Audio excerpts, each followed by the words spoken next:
Alright travelers, we need to talk about the newest Dendro character hitting Teyvat, Nefer.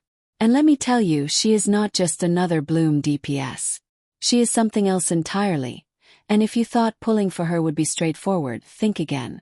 Because her design, her mechanics, and her synergy with Llama, yes, the brand new support that just dropped, all scream one thing. HoYoverse is doubling down on this very expensive support before DPS pattern. So let's break down exactly who Nefer is, how she works, and whether she's worth your hard-earned primogems. Now, at her core, pun intended, Nefer is a Lunar Bloom hypercarry. She's a catalyst user with a baseline of 200 elemental mastery built right into her kit. That alone should tell you that she's not playing by the usual rules of Dendro. Instead of being a Bloom enabler for the team, she hogs all the power for herself. And if that sounds selfish, well yeah, because this girl literally eats Dendro cores for breakfast. Here's how her elemental skill works. When you activate it, Nefer enters a special stance. In this stance, she gains access to a unique charge attack that doesn't consume stamina, but instead consumes something called a burden. Now this charge attack is no joke. It unleashes a string of 5 attacks, with 3 of those dealing Lunar Bloom damage directly. That's already strong, but here's the crazy part. If your team has at least 2 non-cryo members, every single Dendro core on the field gets frozen. And no, not frozen like cryo-frozen. Frozen in place so they won't explode. Instead, Nefer absorbs them while performing her charge attacks. And this absorption doesn't just clean up the field, it gives her massive buffs. We're talking multiplicative damage increases and big chunks of extra elemental mastery. So in practice, you're not building her like a reaction enabler. You're building her as a one-woman army, funneling everything into her charge attacks. And because her skill stance can be used twice back-to-back, she gets 6 of these empowered charge strings in a row. That's a lot of damage flying around. And with decent investment, even free-to-play players are seeing her push over 1 million total damage across a rotation.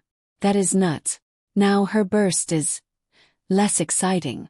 It's a 2-hit strike that scales off both attack and elemental mastery, and it does get stronger if she's absorbed cores beforehand. But compared to her charge attacks, just not close. The burst feels more like a side dish, while the skill stance is the entire 5-course meal.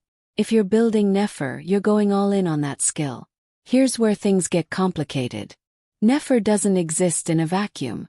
Her kit, her mechanics, her entire identity as a character is tied directly to Llama. Because remember, Llama also has a base 200 elemental mastery, also wields a catalyst, and is literally designed to buff Nefer's damage. The synergy between the two is undeniable. Llama sets up the stage, and Nefer brings the house down. Without Llama, Nefer feels incomplete. With Llama, Nefer becomes a monster. But there's a catch. Both Nefer and Llama rely on Verdant Dew, the new resource generated from Bloom reactions. And they compete for it. That means if you're running them together, sometimes they're fighting for the same juice. It's like 2 kids at a party trying to grab the last slice of cake. Sure, they can work it out, but it's not exactly efficient. And while the damage ceiling is crazy high, there are real limitations here. Another issue is sustain. Nefer's teams don't naturally have a lot of healing. Hydro units like Xingqiu or Yelan. They provide great hydro application, but not much sustain for Nefer's bruiser playstyle. Bennett. His attack buff doesn't really scale well with her, since she's all about elemental mastery. That leaves Llama's first constellation, which conveniently adds healing into the mix. Oh look, another subtle push to roll constellations. Classic. So if you've got Llama C1, Nefer's sustain issue basically vanishes.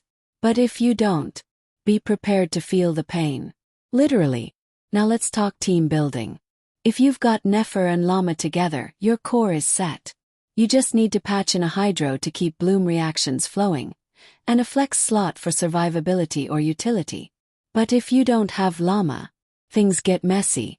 You can try running Nefer with non-cryo units to trigger her frozen core absorption, or you can slap her into more traditional hyperbloom setups. But here's the truth.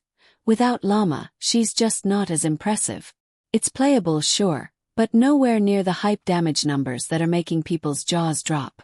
Numerically, Nefer is stronger than characters like Flames in raw output. But the key word there is numerically.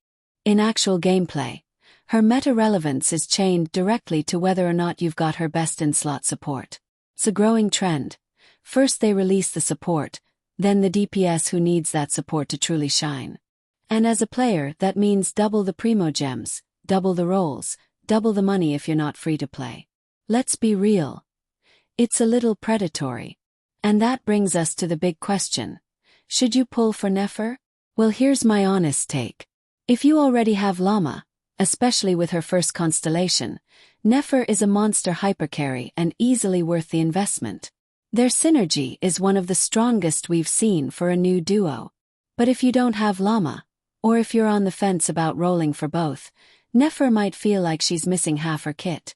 'Cause in a way she kind of is. She's flashy, she's fun. And the fantasy of literally absorbing dendro cores to supercharge your attacks is incredibly unique. But it comes with strings attached. Expensive strings. And in a game mode meta that constantly rewards the newest, flashiest units, it's worth thinking carefully about where you spend those primogems. So in summary, Nefer is a hypercarry with insane charge attack scaling, a burst that feels secondary, and synergy so strong with Llama that it almost feels required. She's powerful, yes.